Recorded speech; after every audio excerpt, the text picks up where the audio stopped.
You ask Tiger to solve. This deals with linear equations with one unknown. The final result is x equals 10 over 3. Let's solve it step by step. Group all x terms on the left side of the equation. Subtract 5x from both sides. Simplify the arithmetic.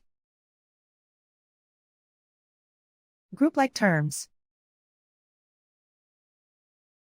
Simplify the arithmetic. Isolate the x. Divide both sides by -3. Cancel out the negatives.